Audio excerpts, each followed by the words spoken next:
Sziasztok! Lelkitársaknak készítök videót. Az én értelmezésemben a lelkitársak bárki lehet, aki azzal a céllal találkozik, hogy segítsenek egymásnak a sors és az életfeladatok megvalósításában, és ez lehet azonos nemű, lehet szülő-gyermek, barát, munkatárs és párkapcsolat is. Ez egyik sem lehetetlen. A lényeg az, hogy ők valahogy nagyon ismerősnek érzik egymást, és valahogy bizonyos dolgok nagyon jól mennek, jól működnek náluk, de egy idő után azért előjönnek a különbözőségek is, pontosan azért, amit meg kell egymásnak tanítaniuk. Úgyhogy ez a lelkitársakról az én definícióm, amit én eddig megtapasztaltam a saját életemben és másoknál. Úgyhogy a lelkitársak az én értelmezésemben ők, és mielőtt hozzákezdünk megnézni, hogy hol tart a kapcsolatuk, elmondom, hogy 2026 elején már nem tudtok foglalni hozzám időpontot, csak most, decemberben tudtok, január, február, március hónapra előre. Viszont azért, mert hogy ilyen jó előre kell időpontot foglalni, ezért ilyen elővételi kedvezményt, angolul, ahogyan divatosan mondják, az Early Birds kedvezményt kínálok, és ennek a mértéke az 40%, és az ELO 40-es kuponkóddal tudtok mindenfélét igénybe venni, és ezt megtaláljátok a leírásban. Mint mondtam, ez a január, február, március hónapra, tehát akkor csak azokkal tudok együtt dolgozni, vagy segíteni egyéniben, vagy kurzusokban, akik ezt most megrendelik. Ez ilyen egyéni szosz probléma, ahogy régen mondták ezt, és ezért úgy gondoltam, ma úgy fel, hogyha valami kedvezményes lehetőséget kínálok, és akik ezt így igénybe kívánják venni, azoknak még ráadásul karácsonyi ajándéképpen 3 embernek kisorsolok egy bőség beáramlását gátló energetikai kezelést is, 3 főnek, azok közül, akik ezzel a kedvezményes lehetőséggel élnek. Karácsony előtt megtudhatjátok, és akkor az is majd így januárban lehet majd igénybe venni. Az egy 2 órás, legalább 2 órás kezelés, úgyhogy ennek is a leírását megtaláljátok a videó alatt, és akkor bele is kezdünk, hogy lássuk akkor, hogy miről szól ez a jelenlegi helyzetük a lelkitársaknak, hogy állnak ők, hogy van az ő kapcsolódásuk. Lássuk, hogy miről szól. Mit lehet tudni az ő kapcsolódásukról?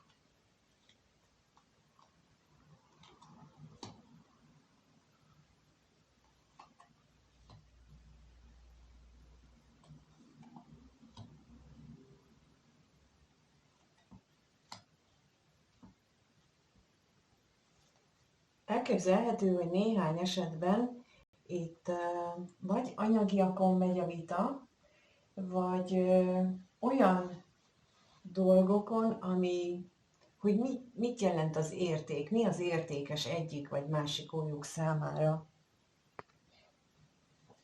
Ami például, tehát hogy az egyiknek értékes mondjuk a régi holmik, a másik meg az újat preferálja. Ez ugyanaz, mint asztrológiailag a Szaturnusz a régiek, a begyöpösödött régi dolgokat, az Uránusz pedig az újítást, a forradalmi megújulásnak az ellentétét mutatják, és bizony vannak olyan korszakok, például ott a 65, hát nem, de 65 második fele és 66 első fele időszakban született emberek, ők ezzel a konfliktussal élnek, saját magukban van ez a konfliktus, hogy mi hogy mennyit őrizzek meg a régiből, és mennyit engedjek az újnak. Ők ezt nagyon jelölősen megélhetik, és nekik ez például egyfajta életfeladat, és azért jöhetnek az életükbe a lelkitársak, hogy ebben segítsenek. De vannak későbbi időszakokban is ilyen, hát, de nem ennyire durva, mondjuk, de 29 évvel később is van egy a 95 és 96 időszakban, ott is van ilyen, amikor hát úgy nem túl jól, vagy nem túl könnyen élik meg az emberek ezeket a dolgokat, akik akkor születtek. Úgyhogy ez csak egy példa, és abszolút nem biztos, hogy erről van szó náluk. A lényeg az, hogy ilyen jellegű értékválságot is jelenthet, és ugyanakkor, mivel középen az állandóság lapja jött ki, ez jelentheti azt is, hogy a hit megélésével kapcsolatosan vannak hát ellentétes nézetei. Például az egyik őjük rendszeres kártyanéző, a másik meg azt mondja, hogy ez óriási és bődületes hülyeség, és ebből lehetnek akár viták is közöttük, de ugyanilyen módon az elköteleződéshez is kapcsolódhat, illetve hogy mi az elköteleződés, ennek és mitől értékes egy elköteleződés, például egy kapcsolat, és kinek milyen nézetei vannak, emiatt is lehetnek közöttük viták, és azt mutatják itt a végén ezzel a gondolatlappal, hogy tulajdonképpen ez a nézeteltérés, ez az, ami őket gondolkodásra készteti, és tulajdonképpen az életfeladatuknak a megoldásához irányítja, vagy vezeti őket. Na nézzük akkor, hogy mit lehet itt tudni a bosszúságról, mert mondjuk az egyetlen negatív lap ez a bosszúság, de ez is attól függ, hogy negatíve, hogy hogyan élik meg az érintettek. Tehát ez van, akinek csak azt jelenti, hogy hú, de jót beszélgettünk, és eszmét cseréltünk, a másiknak meg azt jelenti, hogy fú, hát nagyon-nagyon kiverte nálam a biztosítékot.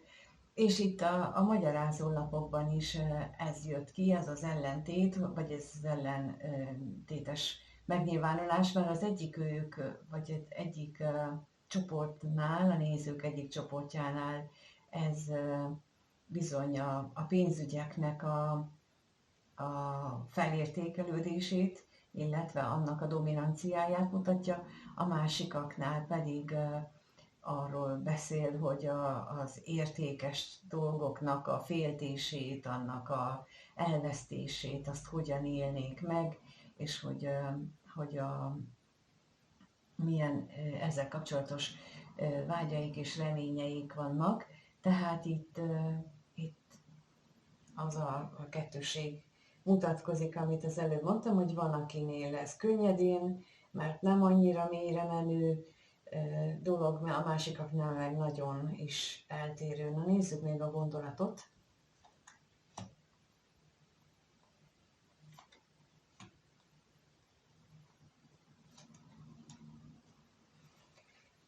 És ugyanakkor pedig, miközben itt erről szólnak a dolgok, azért itt kijön az, hogy itt valamelyik őjüknél az érzéseknek a megnyilvánulása, illetve az érzések terén a határhúzás, a túlzottan visszahúzódás is problémát jelenthet, és bizony ebben, főleg ha a személyre veti a másiknak, akkor bizony ebben lehetnek jelentős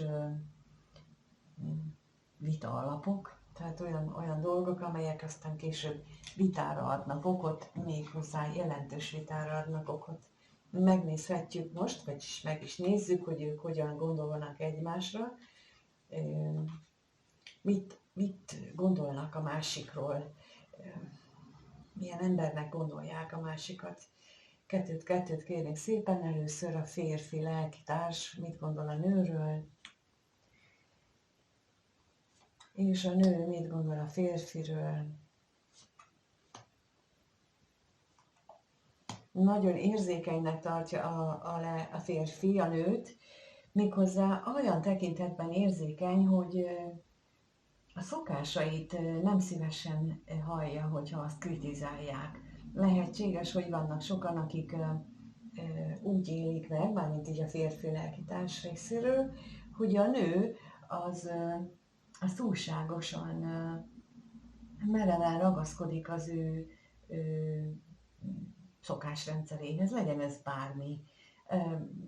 Például a konyhában hogy pakolok el, a fürdőt hogy kell használni, vagy bármi olyan dolog, amiben túlzottan merevnek látja őt a férfi. Na nézzük, hogy mit tudhatunk meg a szomorúságról.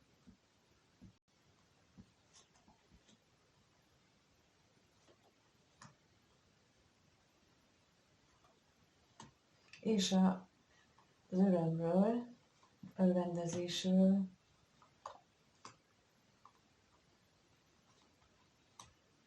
Lehet, hogy ez a gondolat tulajdonképpen a saját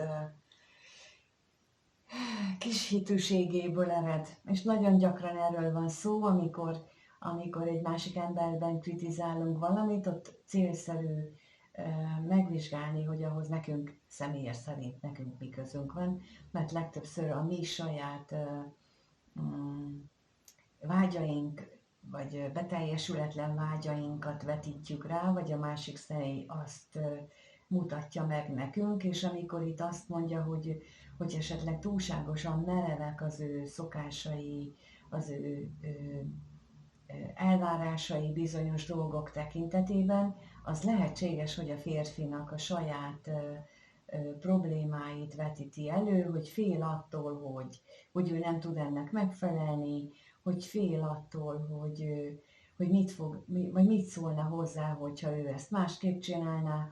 Itt én azt javasolnám ebben az esetben, ha ilyenről van szó, hogy ne agyaljuk mi ezt túl, hanem nyugodtan föl lehet tenni, főleg ha párkapcsolatról van szó, akkor föl lehet tenni a kérdést, hogy ez mennyire fontos a te számodra, ez amit, és akkor elmondja a példát. Mert hogy ez alapján lehet, hogyha a másik személy ezen megsértődik, akkor az nem kapcsolat.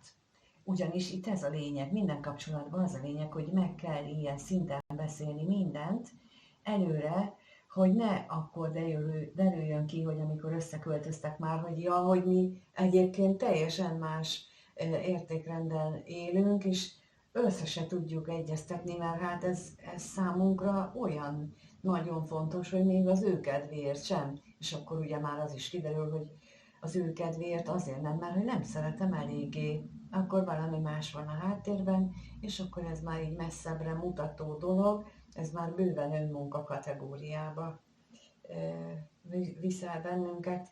Na megnézzük, a nő mit gondol a férfiről. Hát azt gondolja, hogy bizonyos dolgokat akár elhallgathat előle, nem mond el neki, vagy azt, hogy mit csinál éppen titokban, vagy mind dolgozik titokban, hogy mi az, amivel ő az idejét tölti, amikor nincs velünk, vagy nincs a nőféllel. Úgyhogy ő erre gondol, hogy azt úgy nem mondja el neki. Na és akkor nézzük az üzenetet.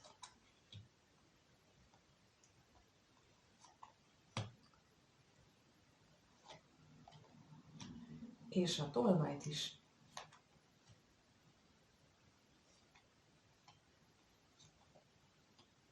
Lehetséges, hogy itt arról van szó, hogy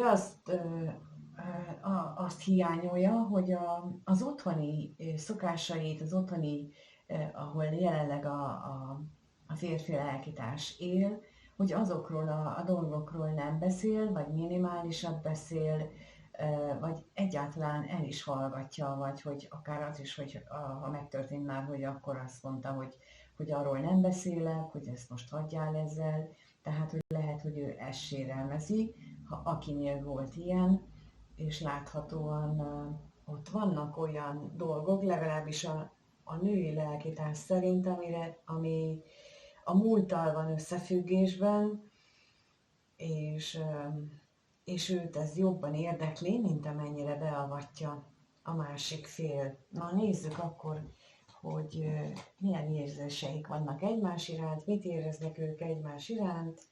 Lássuk akkor, hogy milyen érzéseik vannak egymás iránt. Mit érez az a lelkitárs már egymás iránt?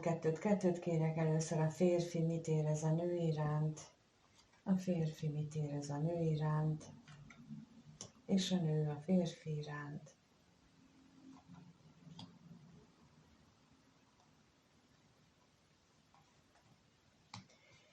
Hát a férfinél úgy látom, hogy ő valóban a lelki társának érzi a nőt. Úgy látszik, hogy ő úgy éli meg, hogy lélekben társak. Hasonlóan élik meg a dolgokat, és akkor ez nem mond ellent annak, amit az előbb láttunk, mert az a fizikai. Tehát az az emberi lényünk, aki attól függően más, hogy ki hol nevelkedett, milyen körülmények között, milyen iskolát végzett. Például egy nagyon-nagyon társadalmi rossz környezetben felnövő gyerek, és akkor itt most nem nevezem meg például azt a sort, ahogy régen a faluban hívták, és egy olyan gyerek, aki valahogy felküzdötte magát és diplomás lett, és akkor a kettő hát nagyon-nagyon másfajta dolgokat tapasztalt meg az életében, később még is. A szokásrendszere, főleg akik már nem fiatalok, hanem mondjuk az 50-es környékén, nekik van egy kialakult szokásrendszere, és az is az alapján történt, hogy egy diplomás mondjuk egy olyan környezetben szocializálódott az elmúlt 20 évben mondjuk, míg egy munkás, tehát egy szakmunkás ember, vagy gyári munkás ember, ráadásul aki mondjuk még az alsóbb társadalmi rétegben volt az elmúlt 20 évben, sok gyerekkel, tudjátok, akiknél az volt a divat, ott egészen más szokások lehetnek, és akkor ezt kell összefésülni. Hát ez az nem ugyanaz, mint itt, amiről a lélektárs, akivel egyébként meg jól érzik együtt egymást, magukat, jól érzik magukat, amikor együtt vannak, és a férfi ezt éli, vagy ezt érzi a nővel kapcsolatban, hogy ő vele minden olyan harmonikus. Na nézzük a lelkészt, hogy mit tudhatunk meg róla.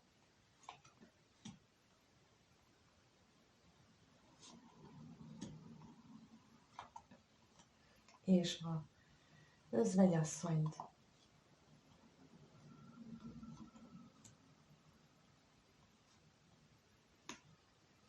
Lehetséges, hogy ők erről már beszéltek is, de az biztos, hogy amikor ők találkoznak, akkor minden azt élik meg, hogy minden más kiszáll a fejükből, akkor csak ők vannak egymásnak, csak azokat az érzéseket tudják megélni, amit a másik jelenléte bennük kivált, és így a mondandójuk is tulajdonképpen mindenféléről szól, de ilyen mély dolgokról is, amit egyébként meg senki mással nem beszélnek meg, tehát így amit az előbb is láttunk, vagy a legelején tulajdonképpen, hogy így akár világnézeti vagy hitbéli dolgokat is ők úgy meg tudnak beszélni, ahogy senki mással, mert ők ilyen szinten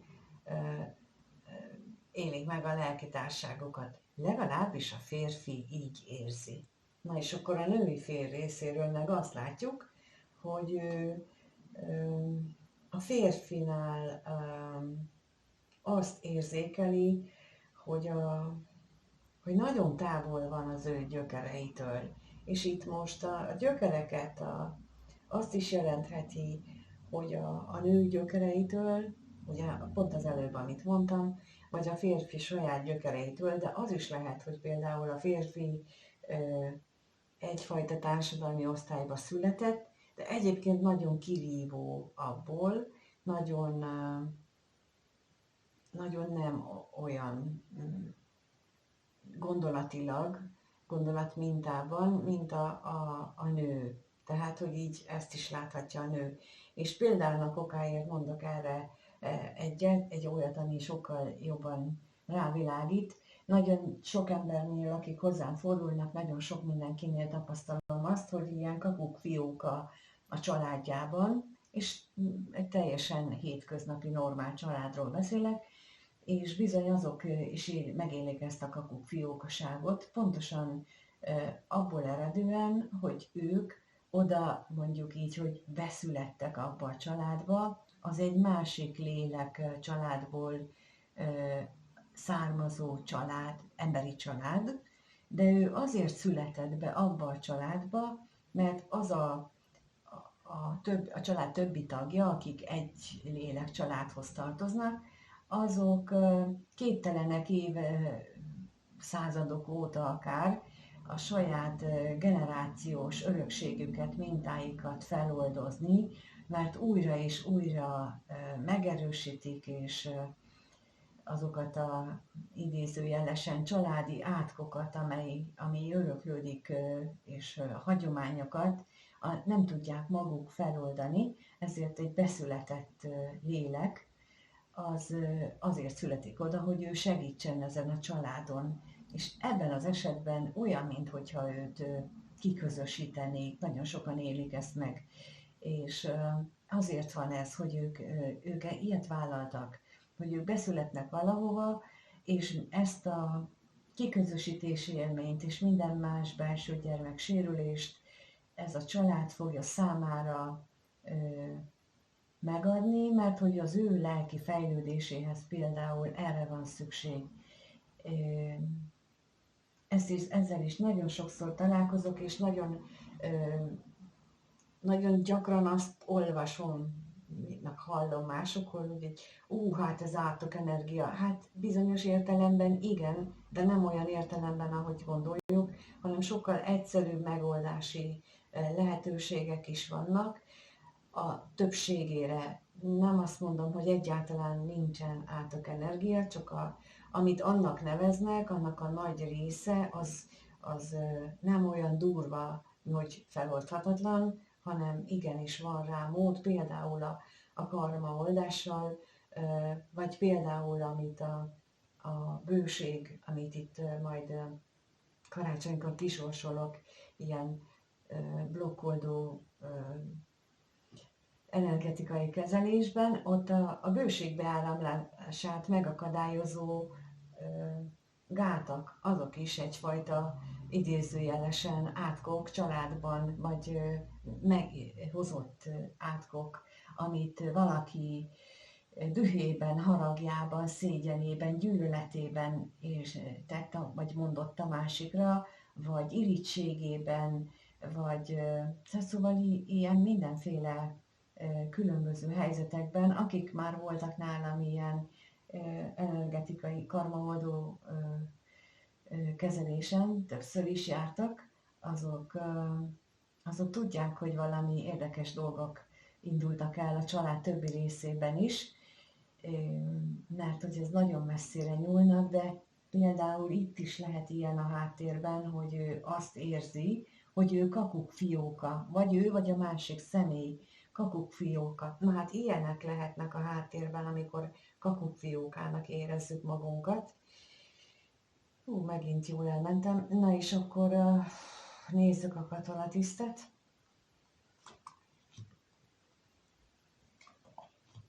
És a házat.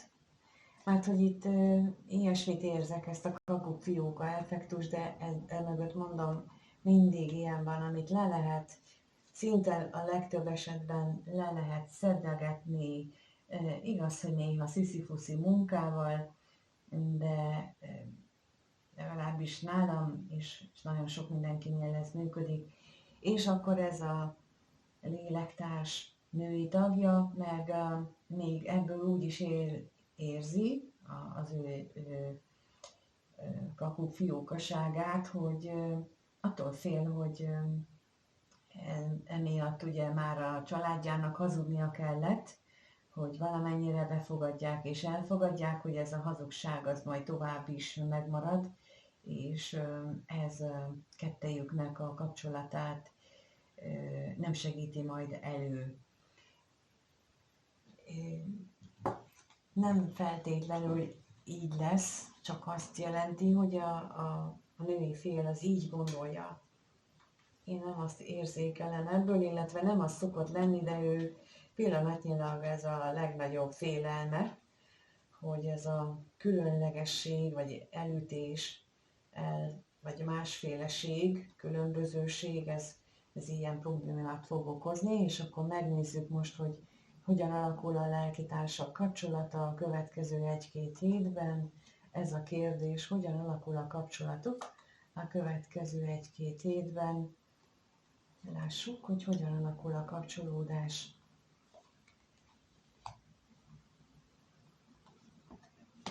Jó, hát úgy látszik, hogy a múltnak a ki nem mondott dolgai, a feldolgozatlan dolgai, azok itt előre nyomulnak. Hát nem is csodálom, a jövő héten egyenesbe vált a Neptunusz, ami ezeknek a dolgoknak a megélését, illetve hogy ebbe el kell merülni, és a tisztánlátást azt előtérbe kell hozni, ott főleg a mély érzelmi szinteken, ezt fogja bennünk mondjuk így, hogy szorítani.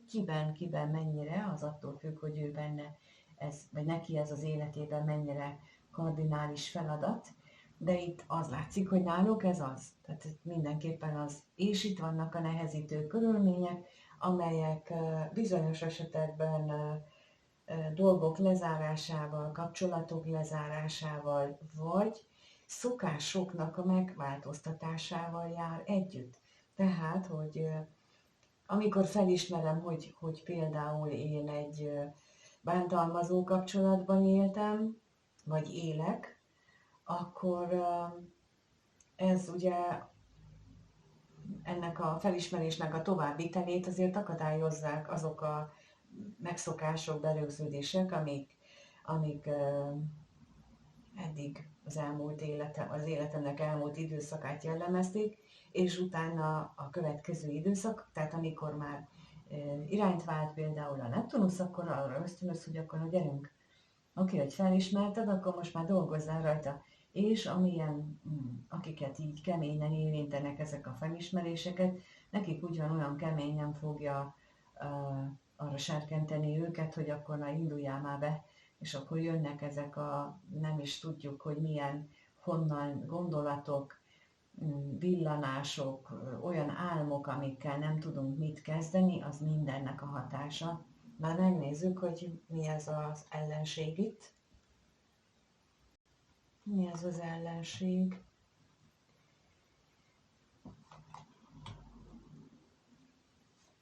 Hát mindenféle módon, ahogy mondtam az előbb, megtapasztaljuk a hiányt, a veszteséget, és akár álmunkban, de akár úgy is, hogy ha nem akarunk ezzel foglalkozni, mert azt mondjuk, hogy jaj, nekem rengeteg dolgom van, én nem érek rá ezzel foglalkozni, akkor ezt még csak véletlenül sem mondjuk, mert akkor az élet, ha úgy gondolja, vagy az égiek úgy gondolják, hogy nekünk ezzel muszáj foglalkozni, akkor megállítanak. És akkor jó esetben néhány nap otthoni pihenés, rossz esetben kórház, vagy sokkal súlyosabb dolgok is. Tehát, hogy így, ha jönnek ezek, akkor nem célszerű azt mondani, hogy én most erre nem érek rá. Mert ha valamire azt kell mondani, hogy én most erre nem érek rá, és ez így a belső munkával kapcsolatos, azt nagyon durván meg fogják torolni rajtunk. Mondom én, aki ezt nem egyszer megtettem, tehát hogy így azt látom, hogy ezt így nem lehet, nem csak magamnál, de én sokszor hátrébb soroltam ezt a dolgot, és így jól jártam, mert most itt vagyok tulajdonképpen. Na nézzük a bírót,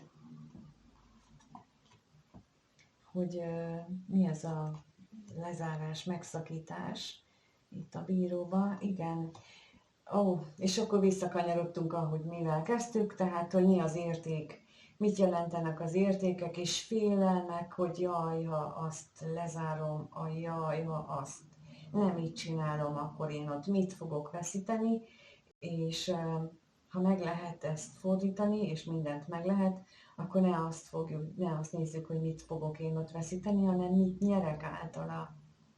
És hogyha például már vannak ilyen betegségtünetek, akkor biztos, hogy nyerek általa valamiféle gyógyulást is, jobbulást, egészségügyileg nagyon-nagyon rendkívüli csodagyógyulásokat is láttam már ilyenek hatására, úgyhogy egyszerűen csak elmúlnak a pánikbetegségek, elmúlnak a különböző, akár ízületi betegségek is. Hát mondjuk nem az, akinek 20 éve már van, tehát az már nagyon régóta küzd ezekkel a problémákkal, hanem akinek most kezdődött, azokra gondolok igazából, akiknek most kezdődtek a néhány hónapja, hete tünetek, és nem is mindig jelentkeznek, de nekik van ilyenre lehetőség, hogy például gondolatmintaváltoztatással, akkor az egészségüket is így csettintésre megváltoztatják, úgyhogy én azt látom, hogy itt a lelkitársaknál ez lesz a legfontosabb, és ami még itt ide kívánkozik, hogy ez együtt jár azzal, hogy hinnünk kell. Hinnünk kell abban, hogy van mindenre van jó megoldás, mindenre van támogatás, csak kérnünk kell a segítséget, hogy lássuk, hogy mi a helyes gondolat, hogy mi az, ami támogatnak, és amikor nekünk megvan a magunk elképzelése egy szituációról, és láthatóan abban nem történik ilyen extra nagy pozitív változás, akkor ott rossz a gondolat mintánk, ott azt kell megváltoztatni. És ezt látom itt, hogy erre lenne szükség, hogy hát ha valaki megteszi, akkor gratulálok, mert ő neki biztosan jó irányba változnak a dolgok, ha nem, akkor még sok-sok videóval várom vissza, és meglátjuk. Hát ha egyszer megérinti, vagy megkapja azt az üzenetet, ami beindítja, mert mindenkinél így működik, nálam is, meg mindenki másnál is, hogy elhangzik egyszerre mondat, és akkor azt úgy eljut a lelkünk legtávolabbi zugába, és kinyitja azt a kaput, amit eddig nem akartunk megnyitni. Ezért csinálom a videókat, és köszönöm, hogy itt vagytok és hallgatjátok. Köszönöm, hogyha megírjátok kommentben azt, hogy mi történik, mennyire tetszik ez nektek, vagy mennyire sem. A véleményeteket, hogy a karácsonyi ajándék sorsolás, azt hogyan csinálnátok, ti erre is kíváncsi vagyok, meg mikor, mert úgy vannak időpontok a fejemben, de ottan 21 és 23 között valamikor ötleteket, javaslatokat is várok arra, hogy ki mit gondol, hogy mikor lenne jó, mikor lenne célszerű. Mindenképpen élőben szeretném, úgyhogy